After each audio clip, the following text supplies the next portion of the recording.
Fibre படகிற்குள் அமர்ந்து மது அருந்திக் கொண்டிருந்த இளைஞர், பயங்கர ஆயுதங்களுடன் சுத்து போட்ட கும்பல், கண்ணுமைக்கும் நேரத்தில் நடந்த பயங்கரம், முகம் சிதைக்கப்பட்டு இளைஞர் கொடூரமாக கொலை செய்யப்பட்டது ஏன், நடந்தது என்ன?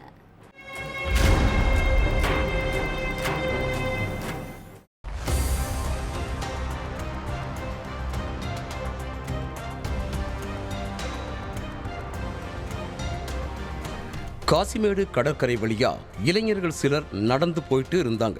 அப்போ அங்கிருந்த ஃபைபர் படகுக்குள்ள முகம் சிதஞ்ச நிலையில சடலம் ஒண்ணு கிடந்திருக்கு. அதை பார்த்த இளைஞர்கள் போலீஸ் ஸ்டேஷனுக்கு போன் பண்ணி தகவல் சொன்னாங்க. உடனே ஸ்பாட்டுக்கு போன போலீஸ் சடலத்தை ஆய்வு பண்ணாங்க.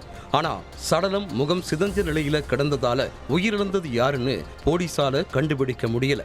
அப்புறம் ஊர் மக்களை கூப்பிட்ட போலீஸ் சடலத்தை காட்டி உயிரிழந்து கிடக்கிறது யாருன்னு விசாரிச்சாங்க. அப்போ இறந்து கிடந்தவரோட கையில சிலுவை டாட்டூ இருந்திருக்கு.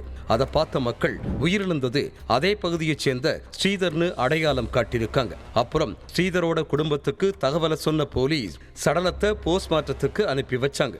அதுக்கப்புறம் ஸ்ரீதரை கொன்னது யாரு, எதுக்காக கொன்னாங்கன்னு கிராம மக்கள் கிட்ட விசாரணையில இறங்குனாங்க.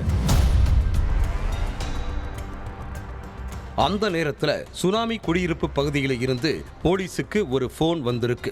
சார், இங்க கஞ்சா போதையில 12 பேர் பயங்கர ஆயுதங்களோட சுத்திட்டு இருக்காங்கன்னு எதிர்முனையில பேசினவர் சொல்லியிருக்காரு. அந்த தகவலை வச்சு சம்பவ இடத்துக்கு போன போலீஸை பார்த்ததும் ஒரு கும்பல் நாலாபுரமும் தெரிச்சு ஓடி இருக்காங்க. ஆனா எல்லாரையும் மடக்கி பிடிச்சு போலீஸ் ஸ்டேஷனுக்கு கூட்டிட்டு போய் விசாரிச்சிருக்காங்க. அதுலதான் கொலைக்கான முழு காரணமும் தெரிய வந்துச்சு. சென்னை காசிமேடு பகுதியில் உள்ள இந்திரா நகரை சேர்ந்த ஸ்ரீதருக்கு கல்யாணமாகி ஒரு மகனும் ஒரு மகளும் இருக்காங்க. இவரு கிடைக்கிற வேலையை செஞ்சுட்டு குடும்பத்தோட வாழ்வாதாரத்தை பார்த்துட்டு இருந்திருக்காரு.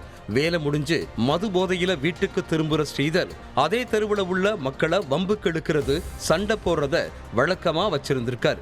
இதனால இவர் மேல பல அடிதடி கேஸ் இருக்குதுன்னு கூறப்படுது. ஒரு நாள் தன்னோட வீட்டு வாசல்ல உட்கார்ந்து மது குடிச்சிட்டு இருந்திருக்காரு ஸ்ரீதர். அப்போ அந்த வழியா போன தினேஷ்ங்கிற இளைஞரை கூப்பிட்டு காசு கொடுக்காம மது வாங்கிட்டு வான்னு சொல்லி இருக்காரு.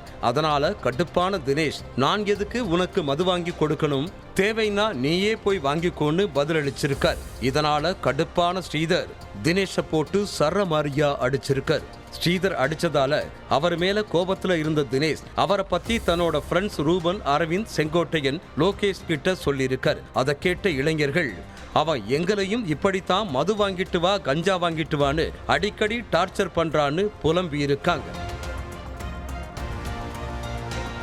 சம்பவத்தன்னைக்கு நைட்டு தினேஷ், ரூபன், அரவிந்தன், 17 வயசு சிறுவன் என மொத்தம் 12 பேரும் உட்கார்ந்து மது குடிச்சிட்டு கஞ்சா பிடிச்சிட்டு இருந்திருக்காங்க.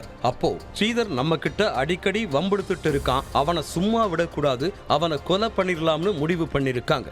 அதே நேரத்துல ஸ்ரீதர் மட்டும் மீன் ஏலம் விடுற இடத்துல உட்கார்ந்து மது குடிச்சிட்டு இருந்தார். இந்த விஷயம் எதிர்த்தரப்பு கும்பலுக்கு தெரிஞ்சிருக்கு. இதனால பட்டாக்கத்தி உள்ளிட்ட பயங்கர ஆயுதங்களோட சம்பவ இடத்துக்கு போன கும்பல் ஸ்ரீதரை சரமாரியா வெட்டிட்டு தப்பிச்சு போயிட்டாங்க. இந்த விஷயம் தெரிஞ்சு ஸ்பாட்டுக்கு போன போலீஸ் தீர விசாரிச்சு தினேஷ், ரூபன், அரவிந்தன்னு 12 பேரையும் அரெஸ்ட் பண்ணி கோர்ட்ல ஆஜர்படுத்தி சிறையில் அடைச்சிட்டாங்க.